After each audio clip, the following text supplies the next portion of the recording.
नमस्कार साथियों, गरजते बादल चैनल में आपका स्वागत है। हिंदी साहित्य के इतिहास के आदिकाल को पढ़ने के बाद में दूसरा काल भक्ति काल, जिसकी समय सीमा 1375 से 1700 आचार्य रामचंद्र शुक्ल के अनुसार है, उसका अध्ययन करेंगे।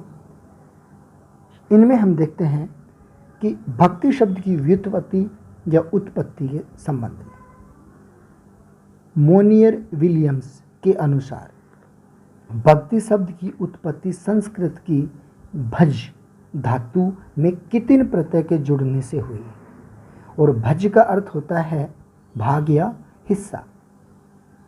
एक बार फिर से देखते हैं, भक्ति शब्द की उत्पत्ति संस्कृत की भज धातु में कितिन प्रत्यय के जुड़ने से हुई है, जिसका अर्थ होता है अपने उपास्य, अपने उपास्य मतलब अपने देवता, अपनी जिसकी हम उपासना करते हैं, अपने आराध्य भगवान के ऐश्वर्य में भाग लेना।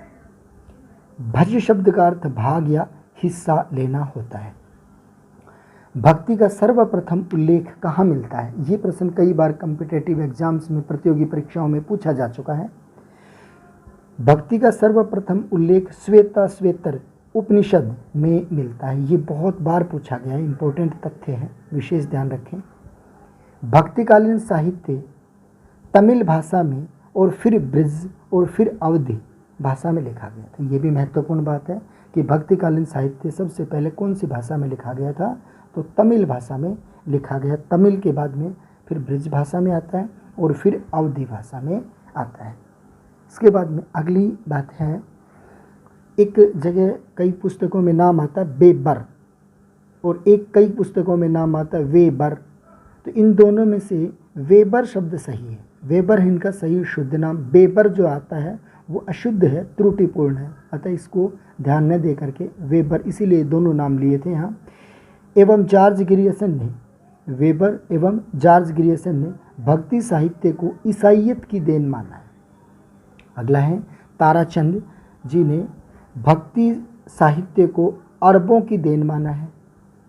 इसके बाद में अगला है, भारत में भक्ति आंदोलन की शुरुआत दक्षिणी भारत से हुई है। ये महत्वपूर्ण बातें ही हम पढ़ रहे हैं भक्ति काल की, उसकी शुरुआत करने से पहले, इसकी भक्ति आंदोलन से पहले की महत्वपूर्ण बातें हैं जो परीक्षाओं में कई बार पूछी जा चुकी हैं। केवल उन्हीं को सार यहाँ लिया गया है। तो आगे देखते हैं, भक्ति आंदोलन की शुरुआत दक्षिणी भारत से होती है। डॉक्टर जॉर्ज ग्रियर्सन, आप डॉक्टर जॉर्ज ग्रियर्सन के बारे में आदिकाल में पढ़ चुके हैं। आदिकालीन साहित्य जो लिखने वाले, इतिहास लिखने वाले विद्वानों में से इनका नाम लिया जाता है।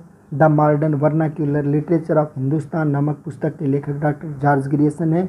इन्होंने भक्ति काल को स्वर्ण युग के रूप में जाना है। अगला, भक्ति साहित्य के लेखन का मुख्य लक्ष्य शाश्वत मूल्यों की स्थापना करना माना जाता है। अगला महत्वपूर्ण तथ्य है, आचार्य रामचंद्र शुक्ल ने भक्ति आंदोलन के उदय का प्रमुख कारण हिंदुओं की पराजित मनोवृत्ति को भी माना है।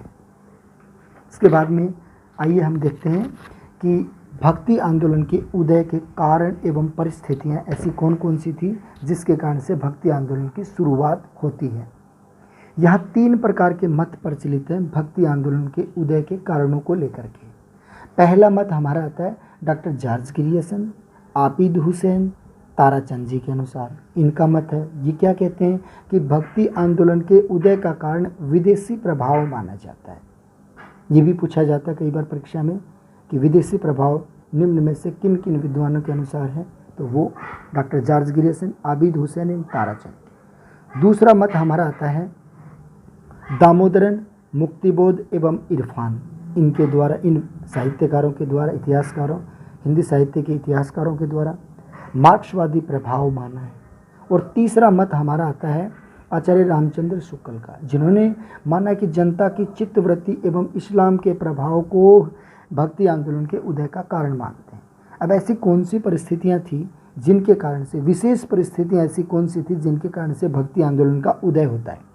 तो भारत पर इस्लामी शासन का समय आ गया था। विदेशी आक्रांताओं ने, आपने देखा है, हर्षवर्धन के साम्राज्य के विघटन होने के बाद में, हम यूँ भी कह दें उनकी मृत्यु के बाद में उनका साम्राज्य विघटित हो गया था, और विघटन के बाद में और विदेशी आक्रांताओं ने आक्रमण किया, और उत्तरी भारत में जो एक बड़ी सत्ता थी वो टूट चुकी थी और बिखर चुकी थी, और बिखरे हुए साम्राज्य पर विदेशी आक्रांताओं ने आक्रमण किया और एक के बाद एक भारत के राज्यों को जीतते चले गए। ये विदेशी आक्रमण उस समय होने लग गए थे। तो उस समय इस्लामी आक्रमण जो हो रहे थे, तो उन्हीं की बात कर रहा है। भारत पर इस्लामी शासन का समय आ गया था। अधिकांश शासकों में धार्मिक सहिष्णुता नहीं थी। अब इनसे पहले अगर देखा जाए तो किसी भी धर्म के प्रति कोई विशेष वो नहीं था कि भाई इस धर्म को मानने वाले लोगों को ही समाज में उच्च स्थान मिले। इस्लाम के प्रभाव हो जाने के बाद में इस्लामिक धर्म जो है वो ज़्यादा बढ़ गया था। अधिकांश शासकों में धार्मिक सहिष्णुता नहीं थी, धर्म के प्रति सहिष्णुता नहीं थी। हिंदुओं एवं मुसलमानों में धर्म का बाह्य आडंबर एवं आंतरिक शुद्धि का अभाव हो गया था। अब धर्म में बहुत सारी त्रुटियां आ गई थी, बहुत सारी कमियां आ गई थी। दोनों ही धर्मों में, हिंदुओं और मुसलमान दोनों ही, इस्लामिक धर्म में और हिंदू धर्म में, दोनों में ही आडंबर आ गए थे और आंतरिक शुद्धि का अभाव हो गया था। वर्ण व्यवस्था में आस्था रखने वाले हिंदू, अब हिंदू धर्म में वर्ण व्यवस्था, जाति व्यवस्था इत्यादि ये सारी इसी में हैं। तो वर्ण व्यवस्था में आस्था रखने वाले हिंदू छुआछूत में विश्वास रखते थे। निम्न और हे, निम्न वर्ग और उच्च वर्ग, निम्न जातियां और उच्च जातियां, इनमें विश्वास रखते थे, जिसके कारण से समाज में ऊंच नीच की भावना विद्यमान हो गई थी। सिद्धों एवं नाथों ने इस काल के संत कवियों के लिए यह भूमि तैयार की। अब आदिकाल में जो सिद्ध और नाथ थे, इन्होंने ऐसा वातावरण तैयार कर दिया था कि आगे चल कर के ऐसा पथ तैयार कर दिया था जो आगे चल कर के भक्ति काल में कबीर और कबीर के जैसे अनेक ऐसे संत कवि हैं जो इस राह पर फिर आगे जा कर के चलते हैं। तो क्या है ये कि ऐसी भूमि तैयार की जिस पर आगे चल कर के कबीर जैसे संत पैदा होते हैं। भक्ति काल अपनी परिस्थितियों की देन माना जाता है। तो ये बात सही है कि हर काल अपनी परिस्थितियों की देन माना जाता है। साहित्य समाज का दर्पण है। यह कथन प्रत्येक युग के साहित्य के लिए प्रमाणिक सिद्ध होता है। तो साहित्य शब्द क्या है, साहित्य शब्द क्या है, इस पर एक चर्चा हम करेंगे। साहित्य की कई बार परिभाषा भी पूछी जाती है, साहित्य शब्द का अर्थ भी पूछा जाता है, और हम अमूमन हमसे ये पूछ लिया जाता है कि आपके पास कौन कौन सी पुस्तकें, कौन कौन से आपने सब्जेक्ट ले रखे हैं। तो हम बता देते हैं कि हिंदी साहित्य है, अंग्रेजी साहित्य है, और अगला आदमी अनायास में एक प्रश्न करता है साहित्य का मतलब क्या होता है। तो हम वहाँ अटक से जाते हैं, सभी तो नहीं पर कुछ विद्यार्थी भाई हैं वो अटक जाते हैं। तो यहाँ देखें, साहित्य सा प्लस हित शब्द के योग से बना है। सा का मतलब होता है सबका, हित का मतलब होता है भलाई, जिसमें सबकी भलाई निहित हो वो होता है साहित्य। ये है साहित्य। इसके बाद में इस साहित्य की परिभाषा और भी आती है, जैसे सत्यम शिवम सुंदरम, ये भी साहित्य की परिभाषा है। जो सत्य है वही शिव अर्थात कल्याणकारी है, और जो सत्य और कल्याणकारी है वही सुंदर है। तो सत्यम शिवम सुंदरम भी साहित्य की परिभाषा है। दोबारा से एक बार यहाँ से देखेंगे, साहित्य समाज का दर्पण है। यह कथन प्रत्येक युग के साहित्य के लिए प्रमाणिक है।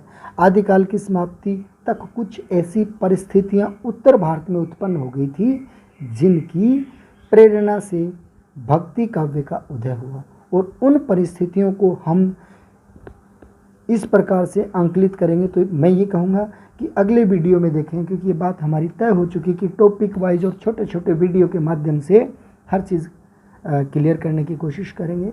तो हम ये आगे वाले वीडियो में पढ़ेंगे। धन्यवाद बहुत बहुत।